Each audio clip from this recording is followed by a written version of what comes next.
যেই ছবিটা দেখাচ্ছি তার পাশাপাশি আরজি করের ছবিটা তো দেখাতেই হবে। কেন দেখাতে হবে? তার কারণ দুর্নীতির আতুরঘর এমনটাই অভিযোগ উঠে আসছে। এই যে এত পাহাড় প্রমাণ দুর্নীতির অভিযোগ সন্দীপ ঘোষের বিরুদ্ধে, এই সব তো আরজি করে বসেই হতো, এমনটাই অভিযোগ উঠে আসছে। এবং সকালে যখন সিবিআই আধিকারিকরা পৌঁছে গেলেন আরজি করে, তখন কিন্তু আজ রবিবারের সকাল, সেখানে প্রিন্সিপালও ছিলেন না, বর্তমান প্রিন্সিপাল যেরকম ছিলেন না, এমএসভিপিও ছিলেন না। কিন্তু তারপর তারা আসেন এবং আসার পর তাদের সঙ্গে সিবিআই আধিকারিকদের কথা হয়। এমএসভিপির অফিস, সেটা একটা বড় জায়গা, আর তারই পাশাপাশি স্টোর রুম, সেখানেও কিন্তু তল্লাশি চালানো হয়। আরো বিস্তারিত আপডেট দিতে পারবে সার্নিক আমাদের। সার্নিক, অবশ্যই আগে এখনকার প্রিন্সিপাল, এখনকার এমএসভিপি, আগে যারা ছিলেন তারা চলে গিয়েছেন, তারা এখন আর নেই, অপসারিত, কিন্তু তাদের অফিস রয়েছে, এমএসভিপির অফিস, যেখানে সার্চ করলে অনেক কিছু পাওয়া যেতে পারে। স্টোর আরো একটা বড় পয়েন্ট, কোন কোন দিকগুলো দেখা হচ্ছে?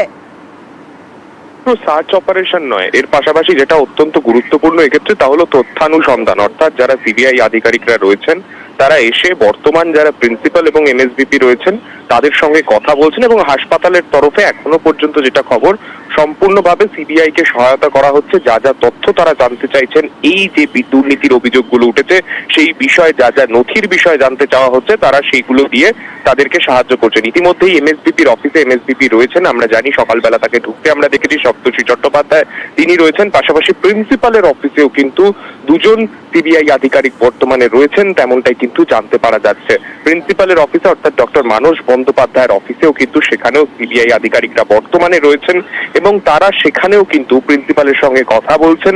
কথা বলে বেশ কিছু অভিযোগ যেগুলো প্রাক্তন অধ্যক্ষ সন্দীপ ঘোষের বিরুদ্ধে উঠেছিল সেই বিষয়ে বেশ কিছু তথ্য তারা তার থেকে জানতে চাওয়ার চেষ্টা করছেন, এবং সেই বিষয়ে গুরুত্বপূর্ণ নথি, তার চেয়ার অর্থাৎ প্রিন্সিপালের চেয়ারের থেকে কি কি গুরুত্বপূর্ণ নথি সেখান থেকে পাওয়া যেতে পারে সেই বিষয়গুলো কিন্তু তারা সুনিশ্চিত করার চেষ্টা করছেন। এবং গোটা জায়গায় বর্তমানে কিন্তু যথেষ্ট কড়া নিরাপত্তা রয়েছে, এবং এই দুই বিল্ডিং অর্থাৎ একদিকে অ্যাডমিনিস্ট্রেটিভ বিল্ডিং এ এমএসভিপির ঘর এবং অন্যদিকে প্ল্যাটিনাম জুবলি বিল্ডিং এ প্রিন্সিপালের ঘর, এই দুটি জায়গাতেই যারা এই বিল্ডিং এ প্রবেশ করছেন তাদেরকে কিন্তু মোবাইল জমা রেখে তারপরেই ভেতরে প্রবেশ করতে দেওয়া হচ্ছে। তারপরে আবার যখন তারা বেরোচ্ছেন তাদেরকে তাদের মোবাইল ফিরিয়ে দেওয়া হচ্ছে। অর্থাৎ একেবারে আঁটোসাঁটো নিরাপত্তায় এই দুর্নীতির তদন্ত কিন্তু আজকে সকাল থেকে একেবারে জোর কদমে শুরু হয়েছে, তা বলা যেতে পারে। বেশ বেশ সার্নিক, অবশ্যই পরিস্থিতির দিকে নজর রাখো। আর এরই পাশাপাশি আরো একটা জায়গার দিকে আমাদের নজর রাখতে হবে, সেটা হচ্ছে কেষ্টপুর। কারণ কেষ্টপুরে ডক্টর দেবাশিস সোম, তার বাড়িতেও সকাল সকাল, রবিবারের সকালে সিবিআই আধিকারিকরা পৌঁছে যান, সেখানেও তারা হানা দেন, এবং সেখান থেকে কি কি আপডেট উঠে আসছে, কতজন আধিকারিক রয়েছেন সেখানে এই মুহূর্তে, কি জানা যাচ্ছে, আরো বিস্তারিত জানাতে পারবে আমাদের সঙ্গে আমাদের প্রতিনিধি রয়েছেন। তবে তার আগে আরো একবার জানাই, আরজি করের এই দুর্নীতি মামলা তদন্ত এবং আরজি করের ডক্টর দেবাশিস সোমের বাড়িতে সিবিআই আধিকারিকরা, ফরেনসিক মেডিসিনের অধ্যাপক দেবাশিস সোম, অনুপ রয়েছেন আমাদের সঙ্গে, আরো বিস্তারিত অনুপ জানাতে পারবে। অনুপ, সকাল থেকে অনেকটা সময়, অনেকগুলো ঘন্টা পেরিয়ে গিয়েছে, এখনো পর্যন্ত কি আপডেট উঠে আসছে? এবং এই দেবাশিস সোম সন্দীপ ঘোষ ঘনিষ্ঠ, তা বলার অপেক্ষা রাখে না। কিভাবে এই দেবাশিস সোমের নাম জড়ালো, কি কি অভিযোগ এই দেবাশিস সোমের বিরুদ্ধে?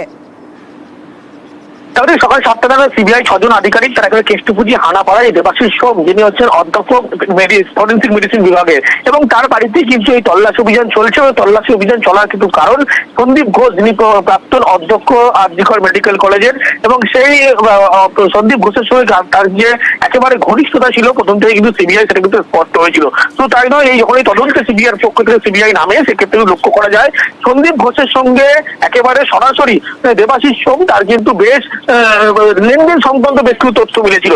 অন্যদিকে একজন যিনি অভিযোগ বারবার করেছিলেন, আক্তার আলী, তিনি বারবার এই অভিযোগ করেছিলেন যে একেবারে সন্দীপ ঘোষের যেমন নাম করেছিলেন, অন্যদিকে দেখতে পাবে দেবাশিস সোম তারও কিন্তু নামেই একাধিক অভিযোগ করেছিল।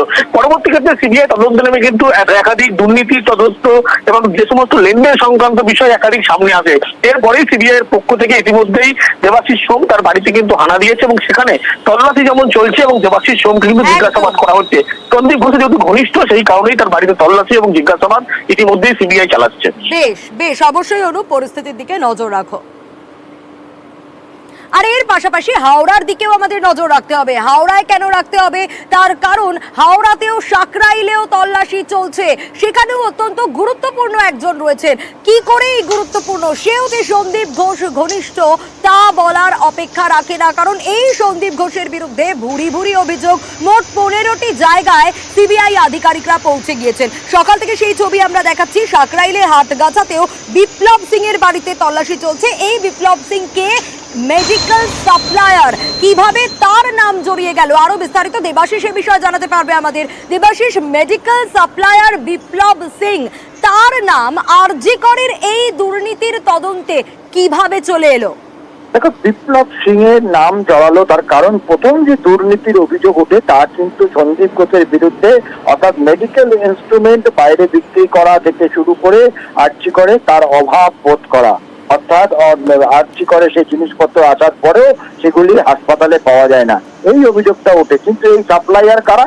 এই সাপ্লাইয়ারদের মধ্যে মেন হচ্ছে বিপ্লব সিং, হাওড়ার সাকরাইলের বাসিন্দা, যার বাড়িতে ইতিমধ্যেই 7 সদস্যের একটি সিবিআই তদন্তকারী দল তারা পৌঁছেছে। তাকে জিজ্ঞাসাবাদ করার পাশাপাশি তার বিভিন্ন নথিপত্র, ব্যাংক অ্যাকাউন্ট থেকে শুরু করে নথিপত্র চেক করে দেখা হচ্ছে। এই বিপ্লব সিং এর বিরুদ্ধে অভিযোগ যে এই হচ্ছে সন্দীপ ঘোষের খুব ঘনিষ্ঠ, যে কিনা সন্দীপ ঘোষের নামে যে দুর্নীতি বা যে কমিশন থেকে শুরু করে বিভিন্ন জায়গা থেকে টাকা পয়সা নয়টায় পুরো বিষয়টি দেখাশোনার ভার ছিল এই বিপ্লব সিং এর বাড়িতেই। এই কারণে বিপ্লব সিং এর বিরুদ্ধেও দুর্নীতির অভিযোগ, আর তাতেই তল্লাশি। বেশ।